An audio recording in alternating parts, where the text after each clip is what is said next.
زمان تمہارے لیے.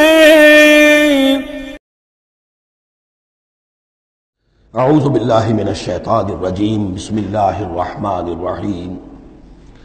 وَاتْلُ مَا أُوحِيَ إِلَيْكَ مِنْ كِتَابِ رَبِّكَ لَا مُبَدِّلَ لِكَلِمَاتِهِ وَلَنْ تَجِدَ مِنْ دُونِهِ مُلْتَحَدًا.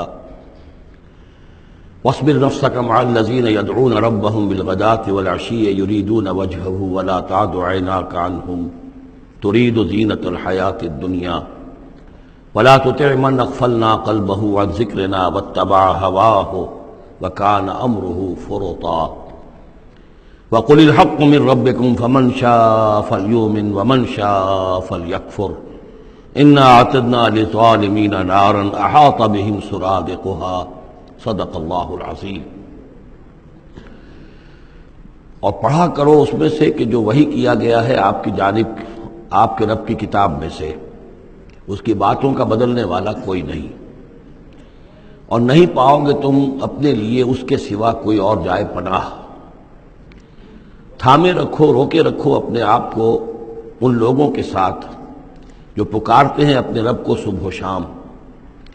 اور چاہتے ہیں اس کی رضا، طالب ہیں اس کے روئے انور کے، اور نہ دوڑیں آپ کی نگاہیں ان سے ہٹ کر آپ کہ دنیا کو یہ محسوس ہو، یہ مغالطہ ہو کہ ترید و زینت الحیات الدنیا. یہ ذرا مشکل مقام ہے قرآن مجید کا کہ بظاہر تو الفاظ یہ ہیں کہ آپ کی نگاہیں دنیا کی زیبائش اور آرائش کی تلاش میں ان فقراء اور غرباء سے ہٹ کر امراء کی طرف نہ اٹھیں. لیکن ظاہر بات ہے کہ حضور صلی اللہ علیہ وسلم کی یہ شان نہیں تھی، لہذا اس میں جو بات سمجھ میں آتی ہے وہ یہ ہے کہ ایسا نہ ہو کہ آپ کے التفات کی وجہ سے دنیا یہ محسوس کرے کہ ان کی نگاہ میں بھی وقت اور اہمیت جو ہے وہ دنیاوی مال و دولت اور اسباب کی ہے. کسی داعی حق کے لیے یہ معاملہ بہت ہی نازک ہوتا ہے کہ ایک طرف جو حالات و واقعات ہیں اس کے اعتبار سے، جو حقائق ہیں اس کے اعتبار سے، معاشرے کے جو اونچے طبقات ہوتے ہیں جو وہاں سرداری یا کسی اور طرح کی سربراہی کے منصب پر فائز ہوں یا ان کے پاس فراوانی ہو دولت کی، اب ظاہر بات ہے کہ ان کا ایک اثر و رسوخ ہوتا ہے معاشرے میں.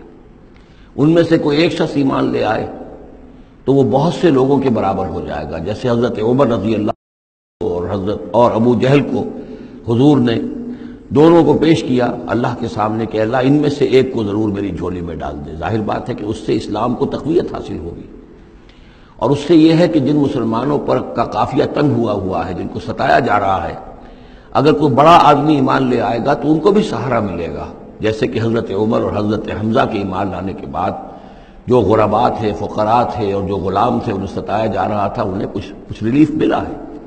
اس حوالے سے ایک طرف تو اس کی ضرورت ہوتی ہے کہ ان کی طرف توجہ کی جائے، التفات رکھا جائے، تاکہ اگر وہ ایمان لے آئے تو اس سے ایمان کو بھی تقویت ہو، اسلام کو تقویت ہو، مسلمانوں کو بھی فائدہ پہنچے. دوسری طرف یہ اندیشہ ہوتا ہے کہ غرباء کا دل نہ دکھے. تیسری طرف یہ کہ لوگ یہ نہ سمجھیں کہ یہ بھی زیادہ جو ہے مدارات کرتے ہیں اور زیادہ التفات کرتے ہیں امراء کی طرف، اہم لوگوں کی طرف، گویا کہ ان کی نگاہوں میں بھی دنیا کی انہی چیزوں کی وقت ہے، انہی چیزوں کی اہمیت ہے. تو یہ تین طرف کی چیز سمجھیے کہ یہ چکی دو پارٹوں والی نہیں، تین پارٹوں والی ہے، کہ جس میں کوئی داعی جو ہوتا ہے وہ اس مخبصے میں آ جاتا ہے کہ ایک طرف تقاضا یہ ہے خود تحریک کا، دعوت کا، اس جد و جہد کا، اس کے تقاضے یہ ہیں کہ ان کی طرف التفات ہو، ان کی طرف توجہ کی جائے تاکہ ان میں سے کچھ لوگ ایمان لے آئیں تو کام میں سہولت حاصل ہو، مدد حاصل ہو. لیکن دوسری طرف یہ منفی دو اثرات بھی موجود ہیں. تو اس کے مابین جو ہے حکم دیا جا رہا ہے حضور صلی اللہ علیہ وسلم کو کہ بہرحال آپ یہ احتیاط کیجئے کہ یہ تاثر نہ ابھرنے پائے کہ محمد کے نزدیک بھی صلی اللہ علیہ وسلم اصل اہمیت جو ہے وہ دولت مند لوگوں کی ہے.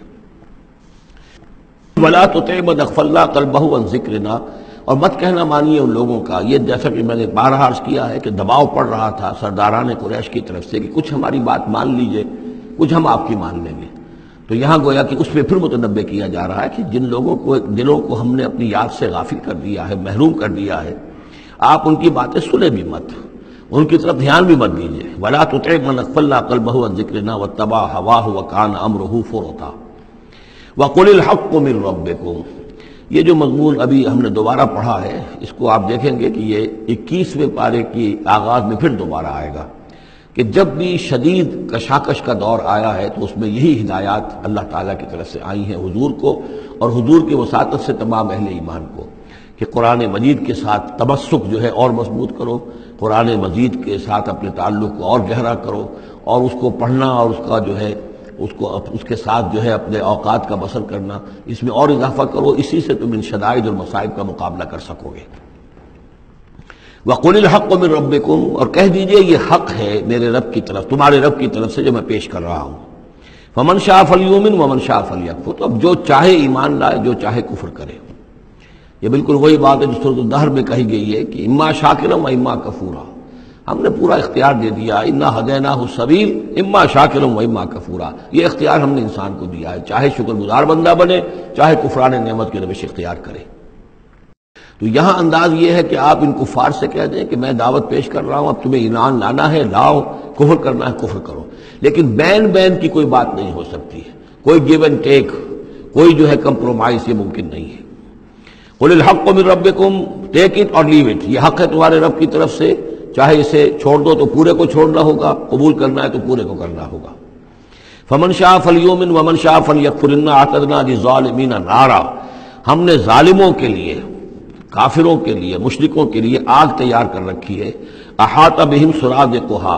اس کی قناتیں ان کا احاطہ کر لیں گی، وہ قناتوں کی شکل میں آگ ہوگی، ان کو گھیرے میں لے لیں گی۔ وَإِن يَسْتَغِيثُوا، اور اگر وہ پیاس سے جہاں بلب ہو کر پانی مانگیں گے، یغاثوا بماء کالمہل یشفی الوجوہ، تو انہیں ایسا پانی دیا جائے گا پینے کے لیے کہ جیسے بھول، یہ جو محل کے ترجمے کئی کیے گئے ہیں، کھولتے تیل کی تلچھٹ، لاوا، پگھلا ہوا تانبا